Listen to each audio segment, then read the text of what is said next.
The water beneath the cliffs was quiet that evening. A low fog drifted in from the Pacific, rolling slowly, like breath over glass. In those days, before steel towers rose from the sea, before the bridge joined the land to its reflection, this place was only a crossing of waves and wind. They called it the Golden Gate Strait. But to the old sailors, it was something more like a dream, a threshold between what could be seen and what could only be imagined. In 1908, the shoreline north of San Francisco was nothing but scrub grass, low hills, and the bones of forgotten forts. At dusk, the fog would come and cover everything: the land, the ocean, the faint glow of the city beyond. On quiet nights, people said they could hear sounds that didn't belong to any ship or storm. Metallic whispers like chains clinking in the mist, as though something enormous was waiting to wake beneath the water. Fishermen told stories, as they often do. They said the strait wanted a bridge, that it dreamed of one, that in the heavy fog you could sometimes see the outline of a structure that wasn't there. A phantom bridge, a bridge of fog and light. That year, a civil engineer named Edwin Hale came west from Chicago. He had seen sketches of what the future might hold. A bridge to span the impossible. But no one believed it could be done. The currents were too strong, the depth too great, the fog too endless. Still, when Edwin stood by the edge of the cliffs, he felt something stir in the silence, a pull, faint and sure, like the hum of an idea too large for words. He wrote in his notebook that night, "There is a rhythm here, a conversation between the wind and the tide. If one listens long enough, perhaps one might hear what the world is asking to be built." The fog thickened. From the far side of the bay, a single bell rang, slow and hollow, its sound swallowed by the air. Somewhere in the distance, a lantern bobbed on a fishing boat, a small gold star in an ocean of grey. Edwin closed his notebook and turned toward the sound. He felt a strange kind of calm, as if the world itself had paused, waiting for something. And in that stillness, beneath the quiet breath of the fog, he imagined the bridge, long before it ever existed, spanning the mist, like a promise made of light. Years passed. The whispers in the fog remained, but now they were joined by the clamor of a city waking up to a new century. The dream of a bridge became a debate, an argument fought in boardrooms and city halls. Engineers and politicians arrived, each with their own plans, their own doubts. They spoke of wind shear, seismic activity, and the immense cost. The strait, it seemed, was determined to keep its secrets. One afternoon, standing where he had stood all those years ago, Edwin watched a young surveyor struggling with his equipment. The wind was relentless, snatching at his papers and threatening to topple his tripod. The surveyor, frustrated, finally sat down on a rock, burying his face in his hands. Edwin approached him quietly. He didn't offer advice about engineering or physics. Instead, he spoke of the fog. He told the young man about the phantom bridge, the whispers on the wind, the feeling that the place itself wanted something to connect its two shores. He spoke of the strait not as an obstacle, but as a partner. The young surveyor looked up, his expression shifting from defeat to curiosity. That conversation was a small thing, a brief moment, but it was like a seed planted in fertile ground. The idea began to change. It was no longer about conquering the strait, but about collaborating with it. The designs grew more elegant, more resilient. They started to account for the rhythm of the place, the give and take of the wind and water. The engineers began to listen, just as Edwin had. They studied the way the fog moved, the patterns of the tides, the songs of the gulls. They started to understand that the bridge couldn't be forced into existence. It had to be invited. Construction began not with a thunderous roar, but with a quiet respect. Divers descended into the cold, swirling depths, their lights cutting through the murky water. They spoke of the strange silence down there, a world apart from the one above. They laid the foundations on the seabed, stone by stone, feeling as though they were placing offerings at an ancient altar. Above, steel began to climb towards the sky, two towers rising from the water like patient giants. The ironworkers who scaled the towers became legends. They moved with a dancer's grace, hundreds of feet in the air, with nothing but the sky above and the churning water below. They called the fog Old Grey and spoke to it like a living thing. They said that on some days the fog was so thick they couldn't see their own hands, and they had to build by feel, by memory, by trusting the steel beneath their feet. They told stories of seeing strange shapes in the mist, of hearing their names called on the wind. They weren't afraid. They felt they were part of something sacred, weaving a thread of steel through the heart of a dream.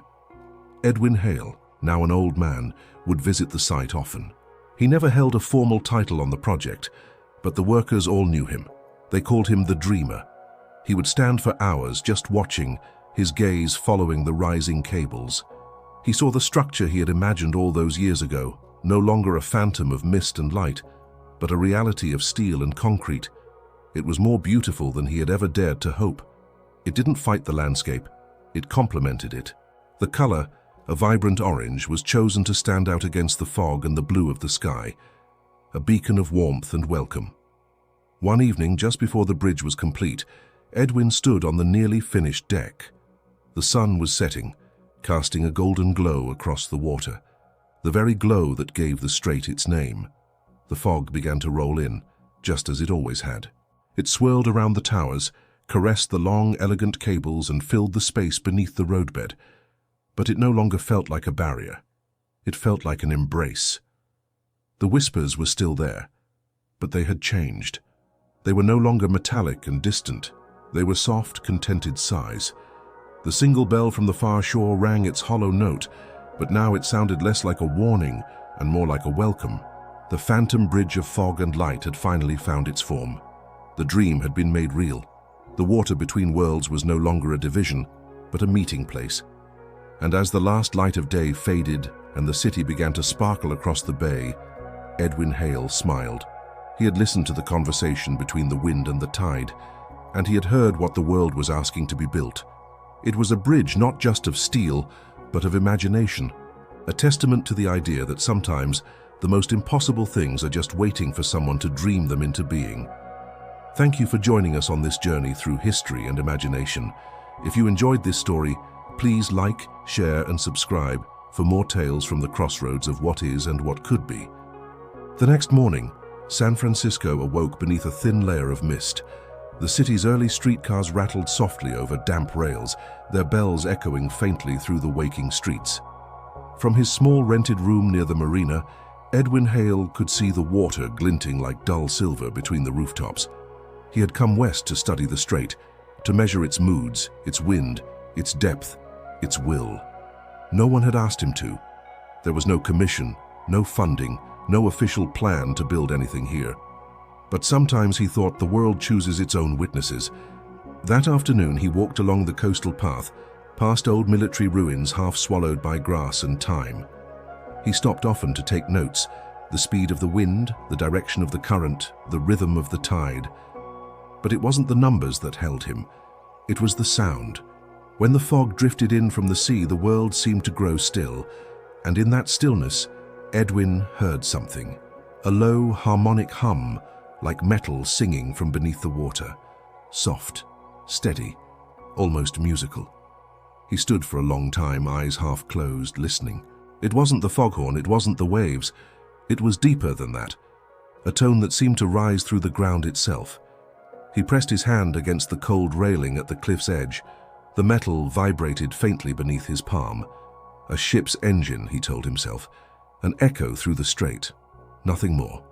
And yet, it came again. That same sound, low and patient, as if the sea were humming to itself. He wrote in his notebook later, "The strait speaks, not in words, but in something like memory. Perhaps it remembers what it was before, and what it is waiting to become." Over the next few days, Edwin kept returning. He would climb the cliffs each morning, set up his instruments, record the wind, the tide, the fog, and every night when the mist returned, the hum returned with it, sometimes faint, sometimes close, always there. He began to notice that the sound changed depending on where he stood. Certain spots in the rock seemed to resonate more deeply, as though they were singing along. He marked them carefully on his map, and when he connected the marks with a pencil line, he froze. The pattern formed a curve, a graceful, symmetrical arch, almost like the outline of a bridge. That night he sat by the window of his small room, watching the fog drift past the glass. He could hear the city's heartbeat, the streetcars, the footsteps, the waves beyond. But underneath it all he heard that same humming, the sound of something vast and unseen, waiting beneath the silence. He whispered, almost without thinking, "Are you trying to be built?" The wind pressed gently against the window pane like a sigh, and somewhere far below the Strait answered, just once, with a low resonant hum. Weeks turned into months. Edwin's routine became a ritual, his notebooks filling with data that felt more like poetry. He documented every nuance of the Strait's song. He learned its pitch shifted with the incoming tide, growing deeper, more resonant. He discovered the hum grew stronger during the dense summer fogs, as if the moisture in the air somehow amplified the sound, carrying it further inland. He started to feel less like a scientist and more like a disciple, listening to a sermon spoken by water and rock. He spent his meager savings on more sensitive equipment, a finely tuned microphone, a seismograph so delicate it could register the footfalls of a passing gull. He set them up at the resonant points he'd marked on his map. The readouts were baffling. The hum was not a single frequency, but a complex chord, a blend of harmonics that seemed almost impossibly orchestrated. It was a sound that shouldn't exist. There was no geological or man-made explanation that fit. The city's engineers, when he dared to approach one at a local diner, just laughed. "Singing rocks? Son, you've been breathing too much sea air."